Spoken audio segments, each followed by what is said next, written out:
At the same time, at the base of the Eastern Province Command, there was a high-ranking military officer named Chewie observing a screen. His eyes were filled with confusion and surprise, as he could not believe what his eyes had just seen. He was in a room that was full of computers and soldiers who were in charge of monitoring and controlling the units. One of the soldiers, who had his arm behind his back, raised his hand to the sky and reported that there was a triple S level threat, giving orders to the elite team Wolf Teeth and Sharp Blade to head immediately to the coordinate points. Upon hearing his voice, all the soldiers' attention focused on him. One of the men, who had a scar on his eye, named Kin, turned around and with a confused look asked his friend why they were making so much noise, and if they knew what the mission was about.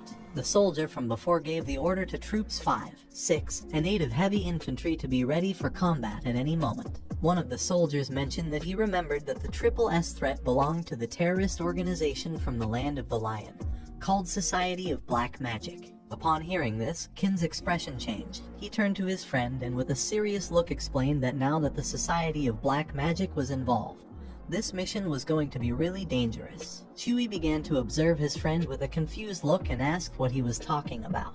Kin closed his eyes and revealed that 3 years ago there had been a terrorist attack by the Society of Black Magic within the Southern Military District, and at that time, he was part of the anti-terrorist team, asking his friend if he knew how many people had been deployed. Upon hearing this, Chewie's eyes filled with surprise.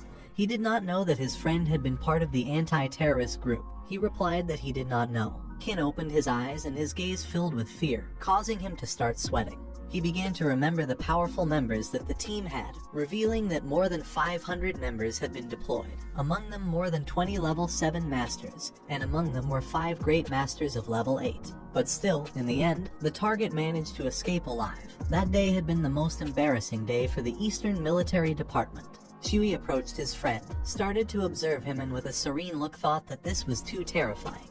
He could not believe that with that level of operation, the target had managed to escape, asking his friend if it was true that the people of the Black Magic Society were so strong. He began to look straight ahead and with a serious look revealed that they were monsters. In front of him there was a table with some suits.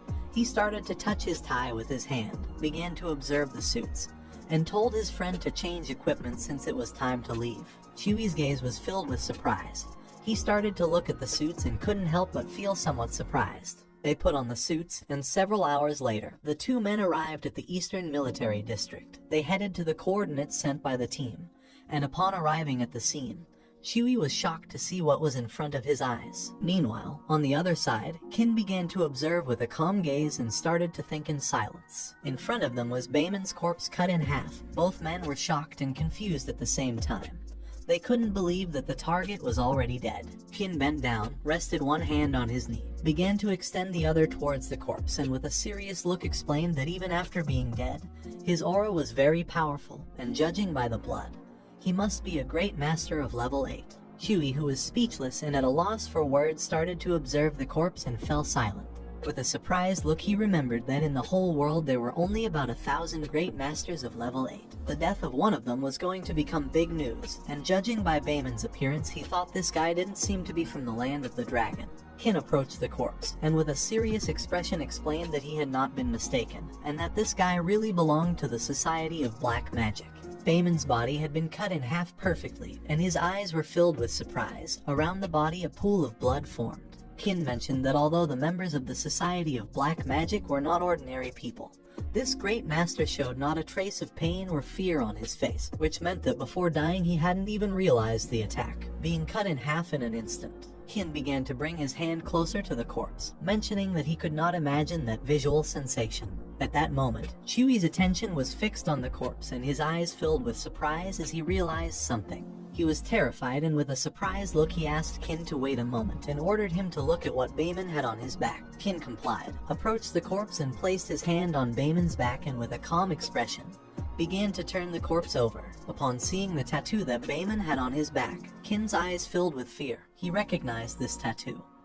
He was the leader of the Black Magic Society that they had not managed to capture in the southern military zone 3 years ago. Chui started walking towards him and with an expression full of confusion asked if he was saying that someone had defeated Bayman in one blow whom neither 20 masters nor 5 Grand Masters had been able to stop at that time. He did not know then why that person had asked them to come here after having killed the target. Qin began to look at the corpse with a serene expression and started to think. He began to touch his head with his hand and came to the conclusion that Lu Sheng wanted them to clean the area. At the same time, in the Eastern Military District Command, there was the Marshal. Behind him were 2 high-ranking soldiers. He sat in the armchair, crossed his legs, took out a tablet, and couldn't help but start smiling upon seeing that Lu Sheng had killed Bayman with a single blow. According to him, if Lu Sheng wanted to kill him too, he would probably do it with a single blow as well.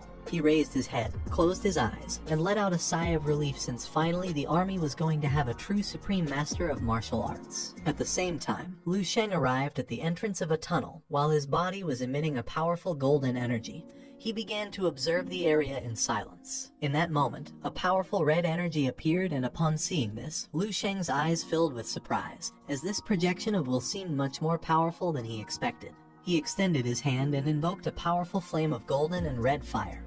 He began to observe his hand and could not help but be astonished and somewhat surprised. It turned out that he had been wrong last time. Using this to simulate another person's combat will was completely useless. According to him, it was better to simulate his own will. Lu Sheng closed his eyes and concentrated, making the flames become more intense. Using spiritual power, one could build a manifestation of their own will outside the body. In an instant, Lu Sheng's manifestation of will left his body, and although the real body could not move, this manifestation could travel thousands of kilometers, and with a single thought, it could return instantly. At that moment, a perfect clone made of manifestation of will appeared behind Lu Sheng. It was emanating the same aura as our boy. This was not a simple technique. It was clearly a divine ability of the martial path. Lu Sheng began to control the clone, clenched his fist, grabbed his wrist with the other hand, and with a penetrating gaze realized that with this one could do many things that the physical body could not perform, like flying, passing through the ground, going through walls, or even entering the women's bathroom. It must be said that our boy has some rather special thoughts. He began to imagine Lion Su on her knees. He placed his hand on top of her head, making her eyes fill with fear. Now he could use this clone to eliminate people like her. Lu Sheng started to smile and couldn't help but feel happy since no one would know he was responsible.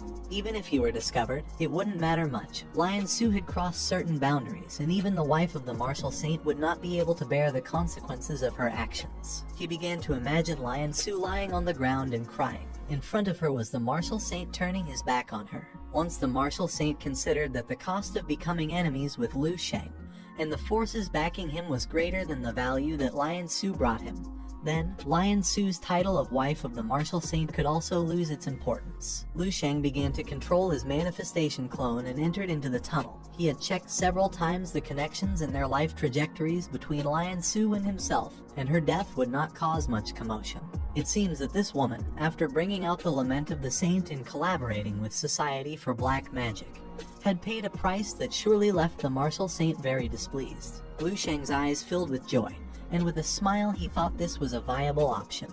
Lu Sheng entered into the tunnel and activated blood power. His energy began to expand throughout the tunnel, causing the other end to start shining.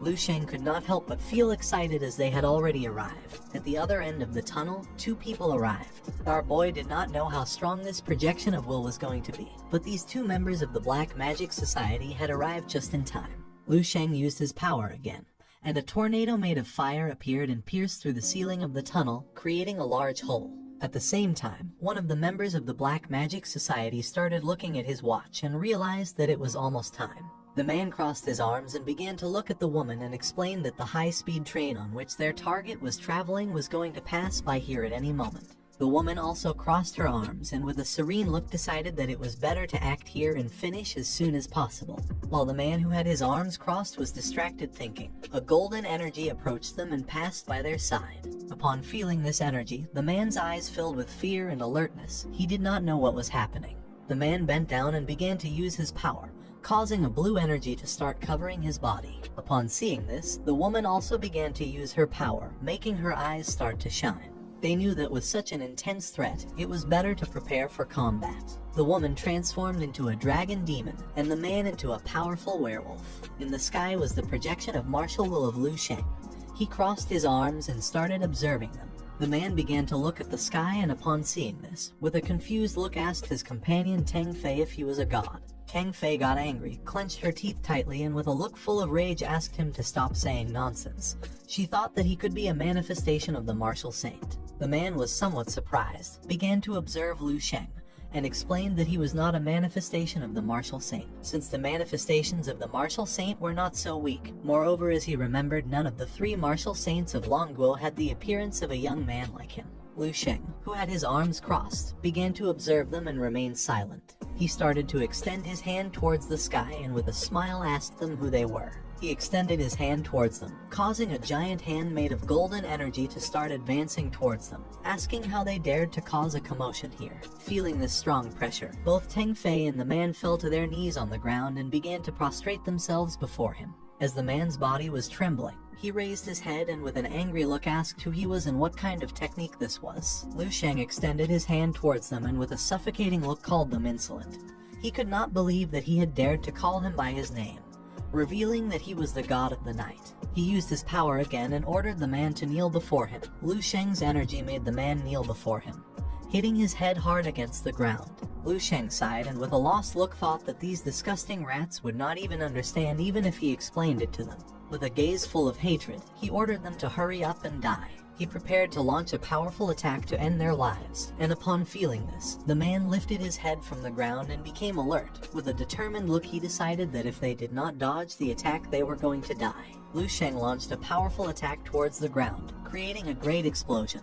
But just at that moment, Tang Fei and the man gained momentum and retreated from the area, dodging the attack. Lu Sheng extended his hands to the sides and a powerful golden ring appeared behind his back. While our boy's eyes were shining, he called them disposable rats again, and for daring to challenge him, he decided to go right now to summon an immortal to annihilate them on the spot. The man began to get angry and with a confused expression asked if this was some kind of joke. Meanwhile, on the other side, Tang Fei became somewhat nervous. She started looking at Lu Sheng and explained that the term God of Night was familiar to her. She had heard that he was a divine figure from Longguo's popular legends. Upon hearing this, the man turned his head towards her and with a surprised look asked what she was talking about.